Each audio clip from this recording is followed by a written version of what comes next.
Rosário. Mas também por quê? Porque o dia 7 de outubro, que é hoje, né? 7 de outubro é o dia que foi dedicado a Nossa Senhora do Rosário. Porque no dia 7 de outubro, Nossa Senhora também interveio na história da humanidade para salvar a humanidade de uma catástrofe, né? Que era uma invasão que haveria na Europa dos turco-otomanos, né? Aqueles muçulmanos, né? Eles tinham feito lá no Oriente o que eles, os muçulmanos, chamaram de Santa Liga. Todos os países se juntaram para invadir a Europa e destruir de uma vez por toda a cristandade. Isso em 1571, né? Então, para vocês terem uma ideia, o Brasil foi descoberto em 1500. Mas os portugueses só voltaram para o Brasil para ver o que é sido descoberto em 1578, se eu não me engano. Ainda nem tinham voltado para cá para saber como era. Ainda era uma ilha, né? A ilha de Vera Cruz ainda, né? E lá na Europa estava aquela convulsão. Eles passavam com aqueles navios de guerra, destruindo as igrejas que tinham nos portos, pegando católico e tudo, levava para lá. Depois eles viram que os católicos estavam meio mole, né? Não estavam reagindo como deveria. Aí eles fizeram a Santa Liga e falaram assim: aqui sabe uma coisa? Nós vamos fazer uma grande armada muçulmana e vamos até Roma e vamos matar o Papa e vamos destruir tudo. E mandaram uma carta. Ó, nós estamos indo aí e vamos fazer de Roma um curral de animais, de boi, né? Aí o Papa então fez o quê? Bom, já que lá do lado de lá eles fizeram isso, vamos tentar fazer do lado de cá também, né? A Santa Liga, né? Aí então convocou, né, os países católicos, né? A Inglaterra já estava protestante já, anglicana, mas convidou primeiro quem era a potência da época, né? A França. A França era a potência da época, e depois da França era a Inglaterra, né? E aí ele convocou as potências disseram, não, eles vão começar pela Itália, até é bom mesmo que comece pela Itália, porque daí interrompe o comércio da Itália com o Oriente e nós conseguimos politicamente ficar mais forte. Tá entendendo como é? E é tudo rei na época, né? Aí o Papa tinha 12 reinos que pertenciam a Roma, né? Então ele pegou esses 12 reinos e pegou 12 navios de guerra e preparou-se para a invasão muçulmana. Só 12, é muito pouco.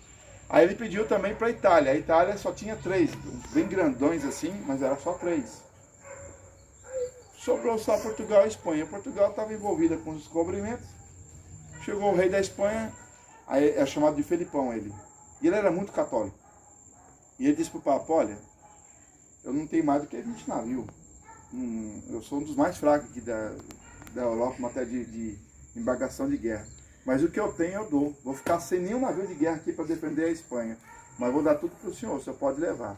Aí o Papa já ficou mais contente. Agora conseguiu 36 navios no total. Né? Bom, mas daí precisava de um capitão, né? E agora? Como é que eu vou escolher um capitão para poder... Tinha 2 que já eram um italiano, que era muito condecorado, cheio de medalhas. O pessoal fala um velho lobo do mar, né? Que já tinha ganhado várias batalhas. Tinha um da Espanha também, outro também condecorado e tal, né? E tinha um que era muito novo, 24 anos só de idade, nunca tinha participado de nenhuma batalha, e o nome dele era João. E por que motivo que queriam colocar ele? Não me lembro. Só me lembro que o nome dele entrou dos 3 que o Papa deveria escolher, porque o Papa ia rezar, pedir a Deus um sinal para saber qual escolher, né? E nisso passou uma discussão, uma briga e tal. E aí o pessoal disse: olha, esse João não pode, né? Dom João d'Austria, o nome dele. Não pode, porque ele nasceu de um pecado. Foi um imperador que teve um caso com uma mulher nobre, mas nobreza menor, e teve um filho fora do casamento. E agora, só porque ele foi reconhecido pelo imperador que já faleceu, Carlos V, ele vai comandar? Não, né?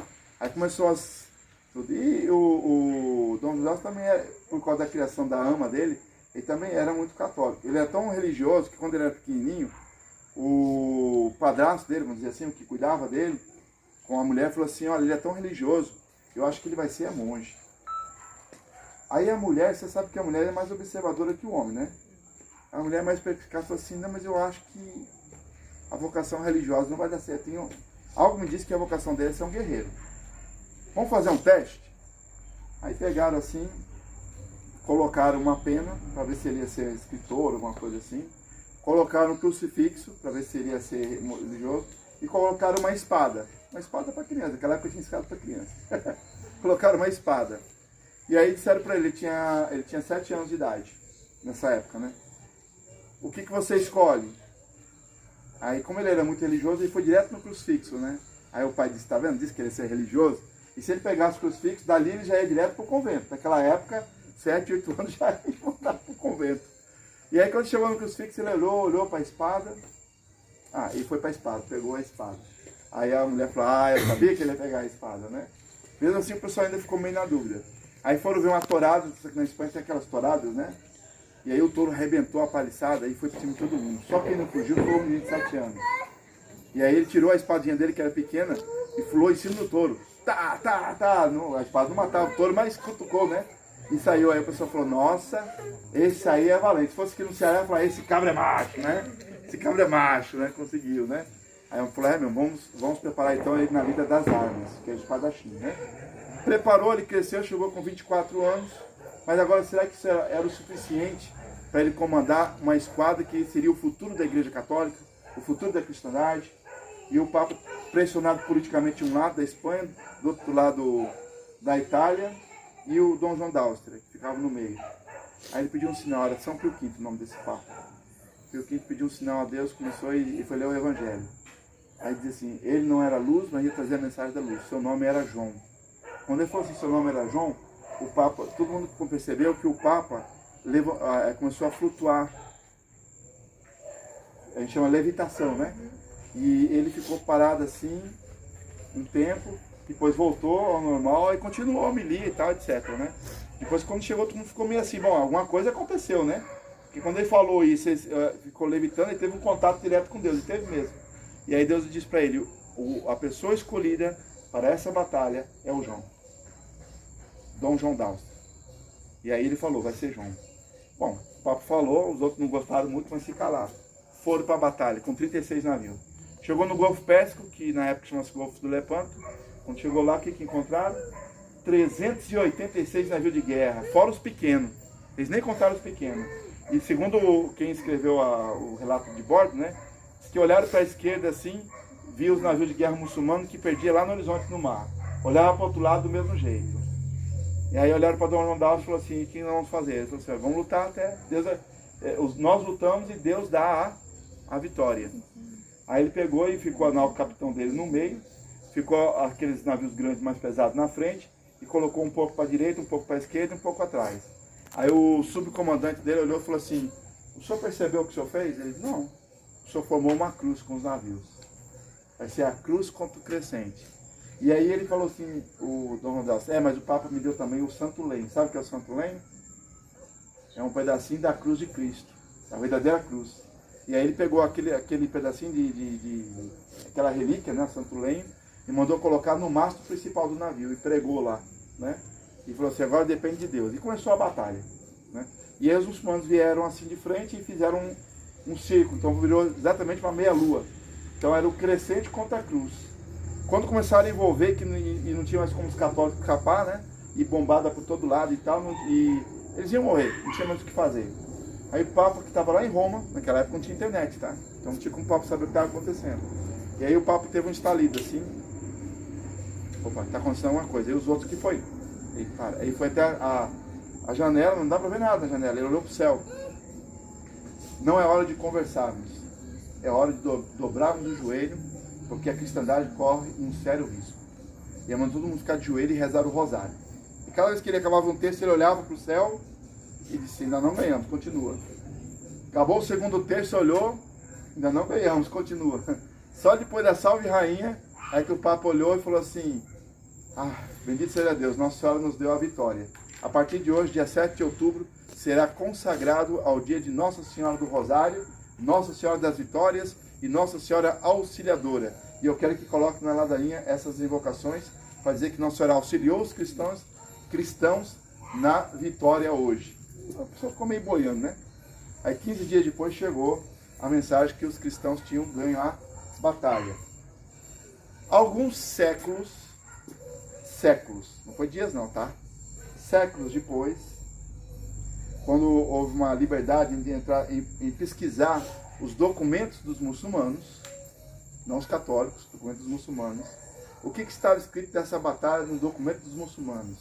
E aí é que é um fato interessante, né? Os muçulmanos diziam assim, quando já tínhamos por ganho a batalha, eis que surge no céu uma mulher revestida de sol. Ou melhor ainda, mais brilhante que o sol, eles disseram, né? De uma beleza inenarrável. Trazia no seu braço esquerdo um menino tão radiante e tão belo quanto ela. Mas o seu olhar nos incutia medo e pavor. Porque Nossa Senhora não estava olhando para eles como filho. Estava olhando para eles como aqueles inimigos que vinham atacar os filhos dela, que são os cristãos, né? Os católicos. E na sua mão direita, o que Nossa Senhora tinha na sua mão direita? Uma espada.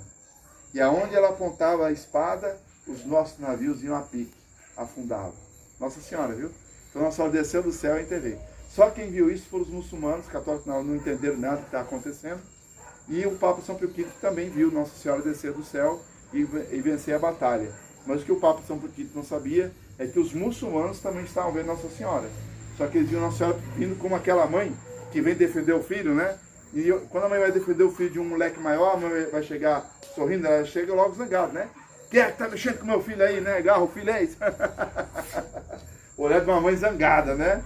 E foi assim que Nossa Senhora desceu, com o menino Jesus no colo, e foi e venceu a batalha por nós. Mas por que ela venceu essa batalha? Porque lá em Roma, o Papa São Pio V disse, olha, é hora de dobrarmos o joelho e rezarmos para Nossa Senhora. Porque humanamente falando, já perdemos. E se eles perdessem, não tinha mais nada que segurasse eles até a Europa. E eles entraram na Itália, destruir tudo, destruir Roma. E humanamente falando, a gente fala humanamente porque a gente sabe que talvez Deus poderia dar uma outra volta depois, em outra situação e tal. Mas humanamente falando, a cristandade em pouco tempo desapareceria com se os muçulmanos tivessem essa vitória. Mas graças a essa vitória dos católicos, nós hoje somos católicos, somos cristãos, né? Senão vocês estariam todos usando burca agora, né? E falando, lá, Maomé. Né? Mas graças a Nossa Senhora, nós estamos aqui falando de Nossa Senhora e dessa vitória do dia de hoje, 7 de outubro. Então, quando Nossa Senhora apareceu em Fátima, no dia 13 de outubro, fez um milagre do sol e disse, eu sou a Senhora do Rosário, o que ela queria dizer, para quem é bom entendedor dessa temática, é o seguinte, olha, eu, Nossa Senhora, sou a mesma que derrotou os muçulmanos e que salvou a cristandade em 1571. E, portanto, sou a mesma que irá salvar o mundo se vocês fizerem aquilo que São Pio V fez. Se vocês confiarem no rosário. Se vocês rezarem meu terço, posso mover até o sol por vocês. Mas é preciso que vocês confiem nessa promessa, né? Dobre o joelho, rezem o terço e Nossa Senhora nos protegerá, né?